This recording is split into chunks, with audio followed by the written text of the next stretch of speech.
The single biggest improvement your app can make for networking performance has to do with reducing the sheer number of requests made. But rather than just avoiding data syncing altogether, how exactly do you pull that off? My name is Colt McAnlis, and if you're looking for the optimal way to batch requests to reduce overall network traffic, then prefetching is for you. Think of it this way. Your app makes a request for a specific piece of data, and then sometime in the future, it makes a request for another piece of data, and so on and so forth. Each individual request has specific overhead associated with it, and may end up in a weird pattern of waking up the radio each time to make the request. Prefetching is about predicting what data would be in those future requests and grabbing all that data now while there's an active radio connection.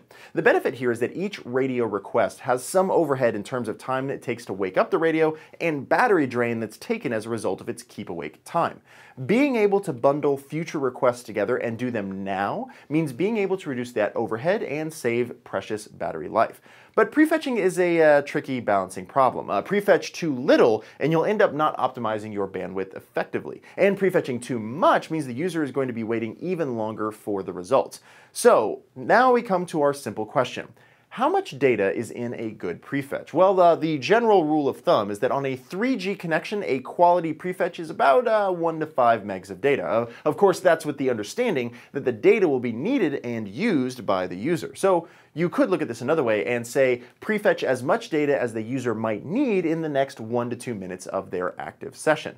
But in honesty, one of the biggest things your prefetch needs to optimize for has to be for the speed of the device connection. For example, if the user is on a 4G connection, you may be able to connect and fetch 12 new photos, which takes the same amount of time as prefetching 3 photos on a 2G connection. So modifying your prefetching code to take into account the quality of the user's connection is the best way to create optimal fetch cases.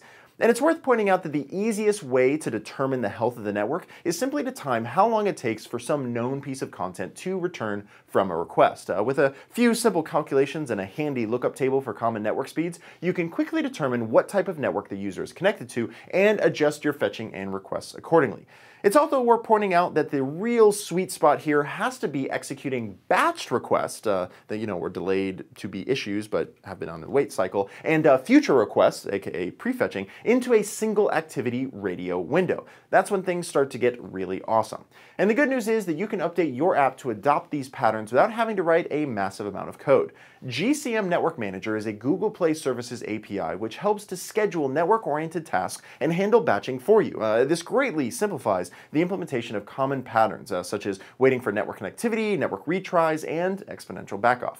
Basically, it's all the stuff you need with a single helpful API. And when it comes to performance, you need all the helpful APIs you can get, and helpful videos too, which is why you should check out the rest of the Android Performance Patterns content, and don't forget to join our Google Plus community as well.